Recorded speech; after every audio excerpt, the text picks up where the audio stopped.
Beste collega's, wij gaan beginnen. We hebben nu op het programma ons excuses voor een wat late tijdstip, maar in ieder geval, we zijn er. Presentatie klimaatadaptatie door mevrouw Oriana Wouters. Ik geef het woord aan mevrouw Oriana. Bedankt hiervoor. Goedemiddag iedereen. Goedemiddag. Good afternoon. Honorable members of parliament and distinguished colleagues. I'm going to speak in English because there are many members that are currently watching and they only speak English.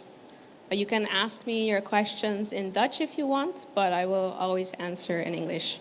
Just a side note. Thank you for giving me the floor today. My name is Oriana Wouters. I stand before you today as a climate advocate from Aruba and also a representative of the Dutch Caribbean Climate and Social Justice Group.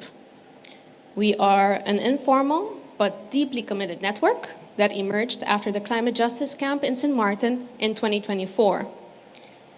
We count with representation from all 6 islands, Aruba, Bonaire, Curaçao, St. Martin, Saba, Statia, and we also have members from the diaspora in the Netherlands and beyond. We began as 15 individuals, but today we are 51. We are biologists, lawyers, renewable energy engineers, policy experts, cultural practitioners, communication specialists, and community organizers. We are the next generation of the Dutch Caribbean. We meet monthly. We build working groups.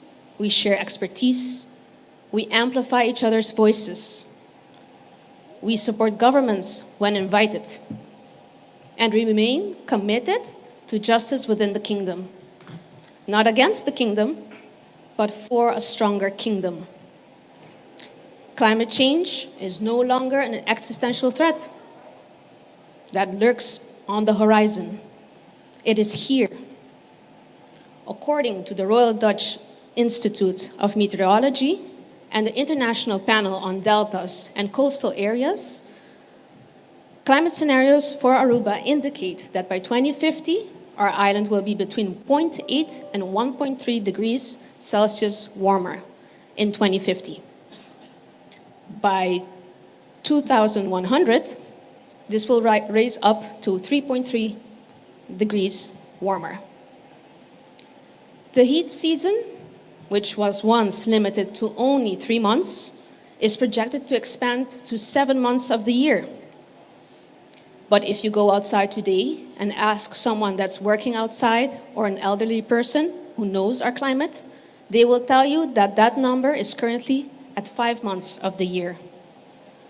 Rainfall is projected to decrease significantly, while droughts intensify. For Aruba, we already gain about 500 millimeters of rain annually. Under high emission scenarios, this number will reduce to less than 300 millimeters annually. Sea level rise could reach up to almost 1 meter by 2100 for Aruba. At this point, these are not abstract numbers. They mean that elderly people in Curaçao do not have access to air conditioning at the moment. They are vulnerable. Athletes playing midday games on synthetic turf, that will burn their feet through their shoes. Urban neighborhoods in Aruba, Curaçao, and St. Martin are currently showing land surface temperatures above 40 degrees Celsius. Coral reefs are bleaching, and our beaches will be shrinking. The infrastructure built for a stable environment has to currently face an unstable climate. In the Corvi assessment, the Climate and Ocean Risk and Vulnerability Index assessment of Aruba, it identified 3 key areas of concern: declining ecosystem health, changing demographic patterns, a growing elderly population, and fragilities of a tourism-dependent economy. Coral reefs scored as a high-risk factor. Mangrove coverage scored even higher. Why? Because they protect our coasts, and they also are attached to our economy. Tourism accounts for roughly 70% of Aruba's economy, and over 80% of over 88% is covered by employment. When ecosystems decline, our economy declines. You might be asking yourself, what does she mean? I go outside, I see a booming economy. We're building more hotels. We have more infrastructure to support this. The issue with climate impact is it has a slow burn effect. I like to compare it to driving a car with no motor oil in the engine. You'll be able to drive it for quite some time. But one day, that motor will break, and you will be lucky if you can overhaul the motor. This is not a theoretical debate anymore. It is governance in real time. The recent climate case Bonaire has elevated an important principle. It was iterated in court that Article 43 of the Kingdom Charter establishes that safeguarding fundamental rights, freedoms, legal certainty, and good governance is a kingdom affair. The court proceedings argue that failure to adequately protect people from Bonaire from climate impacts constitutes a human rights violation. The court found that the Dutch state violates not only the right to family life, but also the right to culture and the right not to be discriminated. This case reflects something deeper. Climate vulnerability in the Caribbean parts of the kingdom is historically shaped. Small islands contribute minimally to global emissions, yet face disproportional impacts. This is not about blame, don't get me wrong. It's really about sustainability and responsibility within the kingdom. When fundamental rights are threatened by heat, sea level rise, food insecurity, water scarcity, safeguarding them becomes a shared kingdom affair. As was mentioned yesterday, equality within the kingdom must not remain a principle on paper.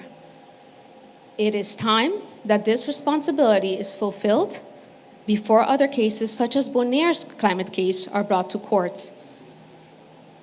There are a few structural issues that we must address clearly. The Caribbean countries of the kingdom are subnational island jurisdictions. Within the United Nations Framework Convention on Climate Change, the Netherlands is a member state. The islands are not. This limits us to direct access to climate finance, direct negotiation capacity, direct participation in loss and damage frameworks, predictable financial flows for adaptation. But we, as youth, rely on inclusion through the kingdom. But inclusion has often been ad hoc. Some of us went to COPs on our own account. Occasionally, we joined the kingdom delegation, but consistent representation has not been guaranteed. And yet, the impacts of climate change, these are consistent and growing. Hurricanes do not differentiate between constitutional structures. Hurricane Irma hit St. Martin, Ceiba, and Statia, but tomorrow it could be Aruba, Curacao, or Bonaire. Heat waves kill people in the Caribbean and kill people in the Netherlands. Climate change is no longer just an environmental externality of development. It's not up to someone else to deal with. It affects how we govern, how we finance, how we protect rights, and how we plan our economies to be sustainable in the future, starting today. I want to highlight something. When the Kingdom creates space for participation, we of the Dutch Caribbean Climate and Social Justice Group, we show up. During the Dutch Kingdom submission to the International Court of Justice and State Obligations in Climate Change, members of our group received a crash course in environmental law, customary law, and international laws. This was also supported by the World Youth of Climate Justice and also the Dutch Ministry of International Affairs. We, a selected group, were empowered to engage constructively with our governments. The government of Aruba, back then led by Member of Parliament Wever Cruz, opened its doors when we came knocking. Community experts were contributed and were invited to contribute. This led to greater engagement from Curaçao and Sint Maarten. Climate adaptation shifted from a sovereign affair to a present-day national obligation. This is a model to participation. Young experts do not destabilize institutions. We reinforce them. We recognize that implementation capacity is a recurring concern, particularly regarding country packages and policy execution. But capacity is not built by exclusion. Capacity is built by predictable financing, data infrastructure, institutional continuity, co-development with local experts.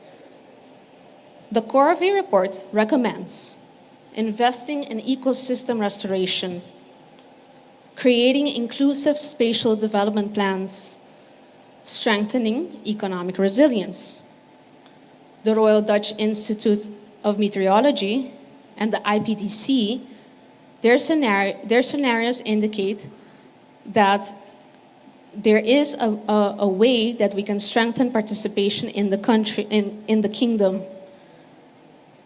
These efforts require sustained support from each government. The IPDC collaboration is an example of how kingdom-wide support can strengthen local adaptation planning. We ask that such initiatives be strengthened and expanded. I want to make a few suggestions that are practical. Currently, for subnational island jurisdictions within the kingdom, one of the few structured financial access routes is through the Rijkscultuurfondsen. At present, only one of these funds meaningfully intersects with climate change. I respectfully ask members of Parliament of the Netherlands, please review this framework.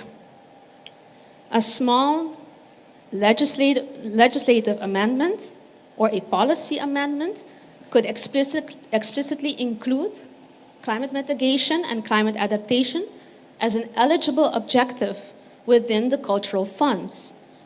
But why talk about culture, right? Because in the Caribbean, natural and cultural heritage are inseparable from our economy. The islands harbor over 90% of the kingdom's biodiversity. We have celebrations that are related to harvest festivals. How are we going to celebrate harvesting if we have no rains to produce food in the future?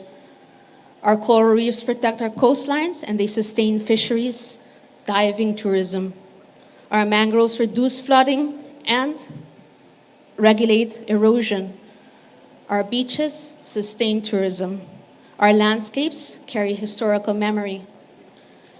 It includes histories of deforestation that have shaped present vulnerabilities.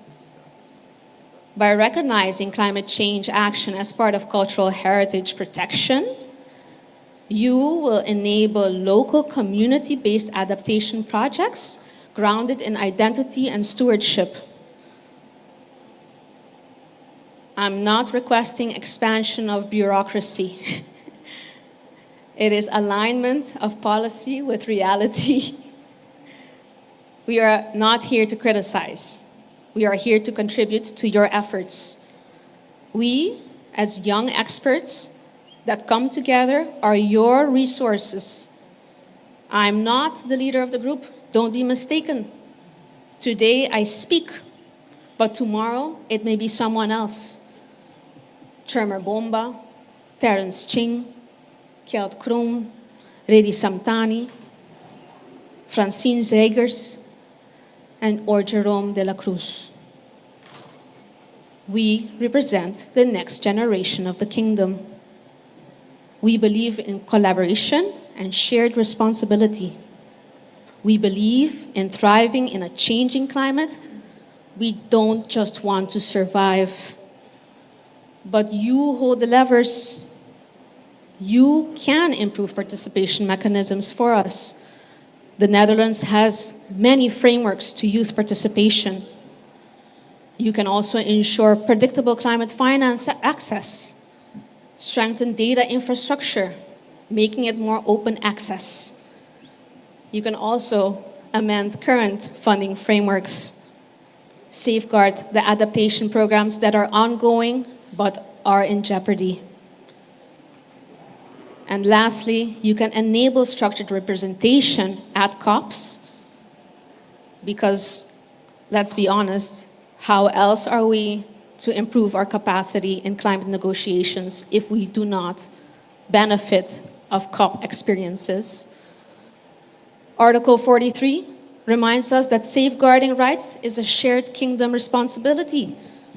Climate resilience is now part of safeguarding those rights. The Caribbean and the European parts of the kingdom share one future, and that future should be resilient.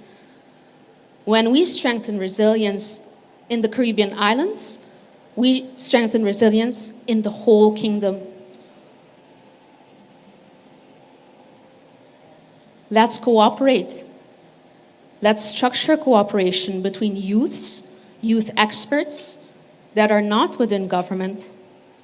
Let's move from vulnerability, to innovation and creativity, because climate challenges, they seriously recommend a totally different way of approaching the problem.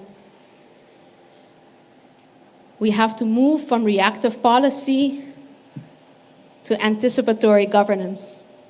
The storm, the drought, the intensified sea level rise, that's all shared. Every country in the kingdom will experience this.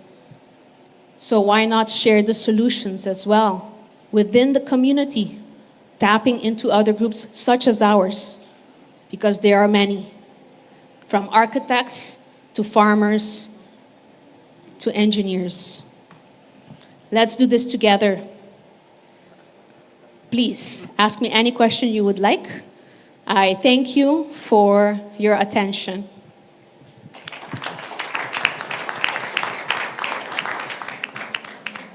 Dankjewel, mevrouw Oriana Wouters. Ik kijk even naar de zaal. Ja. Mevrouw Annabel Naninga.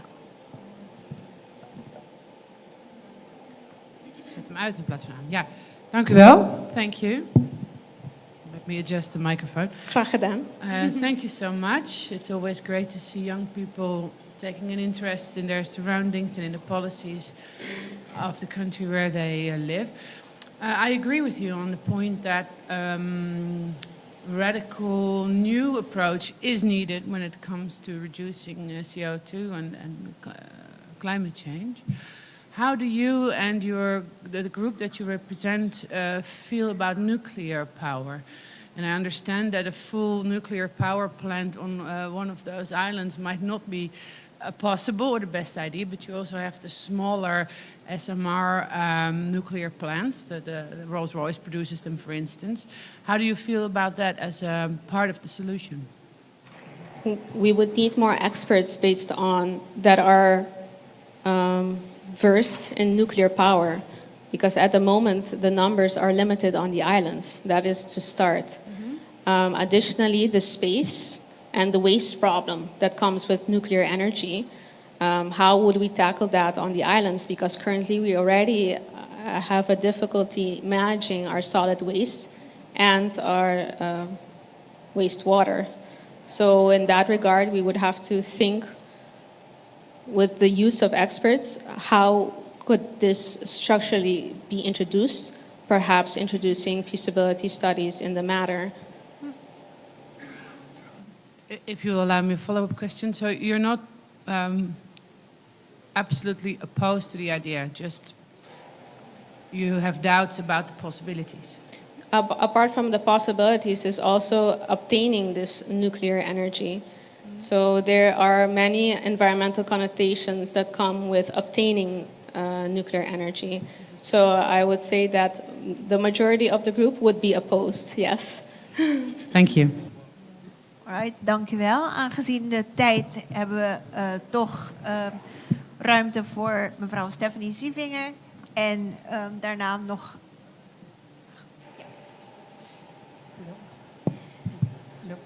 Hello. See? Yes? Yes, thank you for your presentation. I heard a couple of recommendations that you mentioned, like investing in ecosystem restoration, strengthening economic resilience. Can you elaborate a little bit more on these recommendations with perhaps specific examples and how these will be in harmony with the development of our country? Because what we have mostly is this fear that when you try to be more sustainable, when you try to be more mindful of our nature, that automatically means stagnating the development of our country. So maybe you can elaborate a little bit more on that? Yes, I think that historically we've developed in a way where we used technologies and expertise that excluded groups. So it excluded people, used the effects on health of people, for instance, as an externality. It used the waste problem on environment as an externality. Today, indeed, it is more expensive to invest in sustainable solutions, but the thing is that we are changing the model of how we want to develop. Do we want to continue developing at the cost of? So in that regard, if we're talking about climate adaptation specifically, oftentimes people tell me it's not attractive because it's not a plug-and-play activity. What do I mean by that? When we set up climate mitigation projects, such as transitioning to solar, you plug, you turn it on, and you're instantly making money off of it. But when it comes to climate adaptation, it seems like the only proposed activities that are currently advocated for regard the conservation of coral reefs or the conservation of mangrove areas for the islands. It's very hard to think of how are you going to make that a plug-and-play activity? How are you going to gain economically from this? But the idea is that if you don't have it first, if you don't have it, then you lose the attractiveness of gaining tourists or visitors to the island. That's one. But there are also other climate adaptation activities. For instance, you can create something they did in the Wadden Sea, oyster banks. And oyster banks is a marine conservation activity that you could start technically on land and then deposit them near the coast in areas where it was known that Aruba had oyster banks. You don't see them today. So this provides protection to the coast while it also stimulates nearshore fisheries. Plus, you can eat those oysters. So apart from that, it also filters our marine system. So our waters that are slightly contaminated, or I would say there is some contamination from nutrient runoff, this is then mitigated in a different way instead of only putting the strain on infrastructural activities that are high cost. This is a low-cost activity that provides several benefits that, again, revolves around the economy indirectly. You would have to measure it then, right? Socioeconomic impacts. Ja. Yeah. Dank u wel, mevrouw Oriano. We hebben nog één vraag van mevrouw Shamira Roosberg. Thank you very much. It's not really a question, it's more giving support in that sense because, first of all, I find it a very bold move what you all did in making it clear that we want to sit at the table, we want to have a conversation and explain why this is important. So I would like to thank you for that. That being said, it also shows again how important it is to read the charter and make it not in a way that, for example, Article 43, if you only read the first part, you would say, okay, countries, arrange it yourself. And often we see that after the court or the high court or even on international level, the court gets involved, then it's being looked at, oh, we as a kingdom should have dealt with it different. So I agree with you that we need to switch it around, read the articles, and look at it from a perspective as preventative. And that's why I support what you all are doing. Keep on doing what you're doing. And hopefully it can be like this, that we indeed will get the kingdom support in a whole. And other than that, also accessibility to the funding so that we can prevent cases like this to happen. That we will not be reactive, but proactive. So thank you once more, and I support what you all are doing, and I want to give a special shout out as well to St. Martin in regards to Miss Santani, because she's doing great work, so keep it up. Thank you. Thank you. Yes, I think that the part that we don't see is that, for instance, in our last Carnival parade, many people were affected by heat. They said that the health practitioners on site had their hands full this year, which was not common in previous years. So going through the kingdom funds for culture is an easier way of letting local groups access those funds to consider climate mitigation and adaptation themselves, right? So I think that, I hope that gives you something practical that you can work with to assist us and strengthen us. Heel mooi, dank u wel. Voordat we dit onderwerp afsluiten, heb ik 2 huishoudelijke mededelingen nog. De bussen staan er al, dus dat jullie dat weten. En ten tweede vraag ik jullie wel nog niet om meteen weg te gaan na dit onderwerp. Dan willen we dus nog even, er zijn nog 1 mededeling die we dus willen doen. Voor de rest ons alleen maar mevrouw Oriana Wouters, vertegenwoordiging van Caribische jongeren binnen het Koninkrijk, hartelijk te bedanken. We hebben voor u ook een presentje als dank voor uw presentatie. Thank you, bedankt van jullie.